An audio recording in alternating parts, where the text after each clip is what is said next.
opposite direction, we have somebody who knows about the economy. Now, one of the best campaigning groups for me has been Business for Independence. They have been there at so many meetings with the stats, with the figures, busting all of the scare stories from Better Together, telling us exactly, really the sort of detail that the other side keep asking for. They keep asking for detail, then when you give it to them, they go, la la la la la, where's the detail? Well, we just gave it to you now, didn't we? No detail, none here. Here's the detail. Michelle Thomson.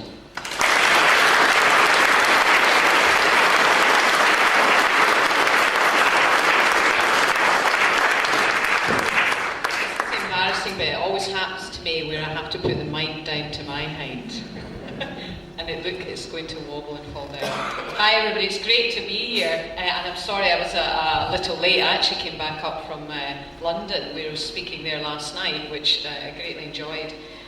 So Business for Scotland, it has had a measure of success. It was launched last May. And we've got over 2,000 businesses who've joined us now, and we're aiming to have 20 groups around Scotland. I mean, we've got probably about 13 just now off the top of my head, approaching 15, really every kind of corner of Scotland.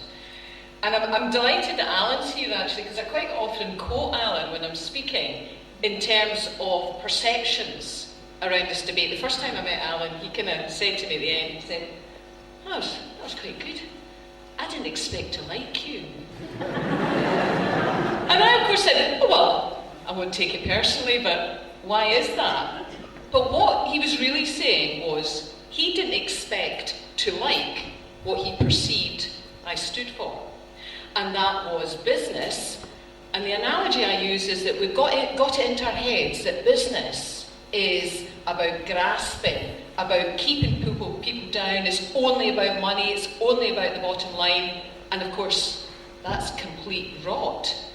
That is a prism that's been sold to us by Westminster about global multinationals. And we know in Scottish terms that our businesses, the vast majority of them, over 99%, are in what's called the SME community. Small, medium enterprises, of which 98% are small. Many, many businesses, and we can see how they've struggled here in Rosyth. They're often one man who incidentally often has to set up his own business because he's lost his job and he's got no other choice. So that's Business for Scotland. The interesting thing is when we were kind of crowdsourcing our declaration, which was quite similar to Yes, and we kind of did it like blank sheets and everybody put them in. And the thing that repeated over and over, the word that people use most, was fairer. We want to see a fairer society. And I thought that was quite interesting, so thanks for letting me quote you, Alan.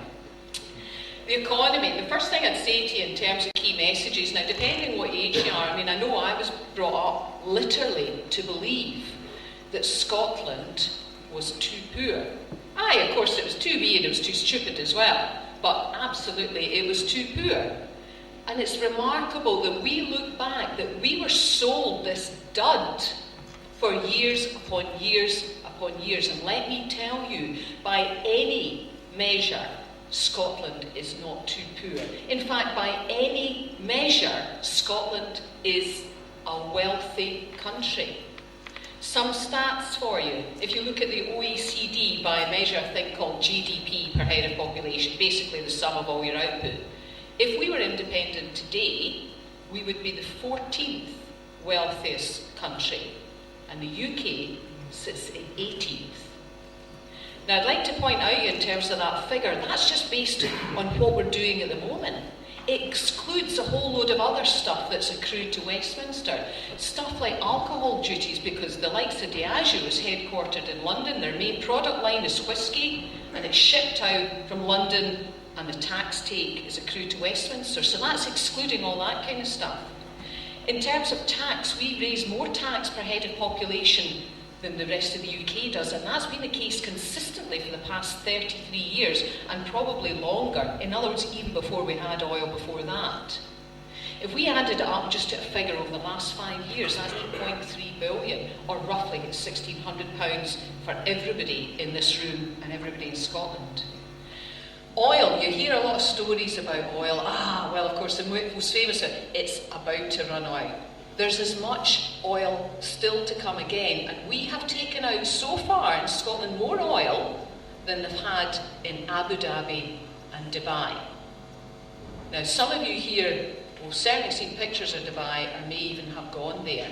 It's breathtaking what they have managed to achieve with their oil. And why is it in Scotland, when you stand in Aberdeen and you look out to sea, you see oil wells and you turn inland and see food banks? So Scotland is a wealthy country. Do not let anyone tell you otherwise. Of course, it's a wealthy country, but it's not a wealthy society, and that's our issue.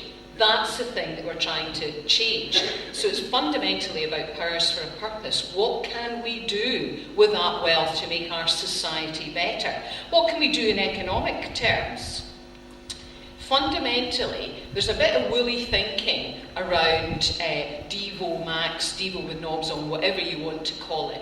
What we need to have is control of income and expenditure, both sides of the balance sheet. Now, we've done quite well so far with having a level of devolution. It's only about 7% control over our tax take. Next year it will rise to about 15%, but quick sum, that's 85% of control still rests at Westminster. And if you look at the Devo kind of packages that are on offer, Nick Clegg came up and said, well, what we could do is we could devolve capital gain tax and inheritance tax to you. That's 1% of our tax take. And it was quite ironic, I thought, because he was saying, oh, that's a biggie, isn't it? Because inheritance tax is a biggie in London and South East. He obviously didn't even know it was only 1%. The Labour Party proposals, when they came out, we had a bit of a laugh in the office and said, well, what does that mean in terms of, like, trying to make sense of it? Because sometimes you think, what difference would that make? And I got one of the lads to work out, based on the rate of devolution so far, how many years it would take to get to what's called full fiscal autonomy. In other words, all the levers of control, if you like. And the sum came out as 170 years. Who here can wait 170 years to remove 1 in 9 of our children out of extreme poverty and 1 in 5 just in common or gardener poverty? I know I can. Oh, and incidentally, the Tories actually did better, but their figure came out at 1 in 100 years. So, what sort of thing might we want to do? Let's not forget, so we know we've got oil, but Scotland's economy is roughly as strong as the rest of the UK, even if we had no oil whatsoever. We've got incredibly strong other sectors, and that could be much, much more. We know tourism is a bonus. We know education is a bonus, and I'm talking about all the students that are dying to come to our excellent universities. We talked about whisky, in fact, the whole kind of food and drink. We know financial services is strong. We know manufacturing is strong, but nowhere near strong enough, because we kind of let that fall by the wayside. We know renewables offers massive potential, and the good thing about Scotland is the waves just keep on coming and the rain just keeps on coming. Always look on the bright side. Brand. Scotland, the brand. It's sometimes hard to detach ourselves from where we are and almost take a step back, as though we were from the outside looking in. Scotland's got a tremendous brand. There is nowhere you go in the world when you describe Scotland, folk don't say, oh, I know who you are. International recognition. But we can do so much more about it. If you look at the predicted world brands, the strongest, they're predicted to be a couple of countries: Qatar, Estonia, Iceland. Iceland is a population the size of Edinburgh.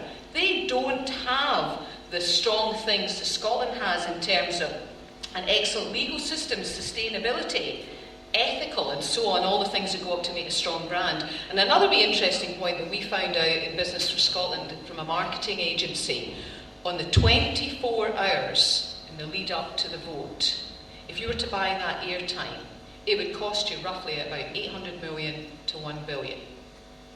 What message will Scotland, the brand, send to the world?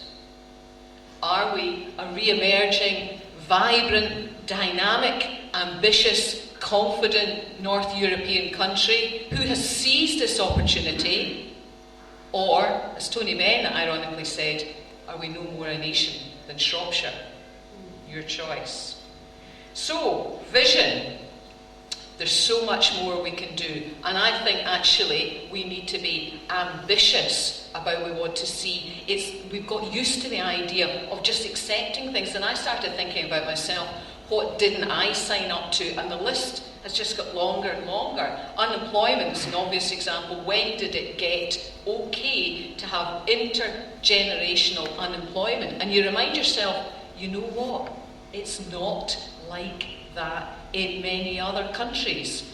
We can choose to make things different. When we get into the questions, I'm sure there'll be a lot of questions around some of the myths you hear going around. So we talk about currency, we talk about banks. It was your fault, is the subtle thing. Your fault up here that the banks failed. And I can quash that in 2 minutes. That's frankly just rubbish. We've talked about oil. Borders is another one you hear, and it's all designed to engender fear. Rubbish as well. And even although the lies, and they are lies, have been got rid of, they still keep coming back because they're hoping that most people go, well, they're saying that, so it must be true. It's not. We'll get rid of some of them. So, to sum up, Scotland is a wealthy country, but it is not a wealthy society. We can make significant changes. There has been no country so far that has become independent with the gifts that we have, both in our people, our natural resources, our talent, our endeavour, and our history. Somewhere along the line we've lost our confidence, and we don't need to shout loud straight away. All we need to do is that, the simplest thing in the world, and that's all I'd ask you to do. The rest will sort itself out, because after we've done that, we're going to feel really something special. Thank you.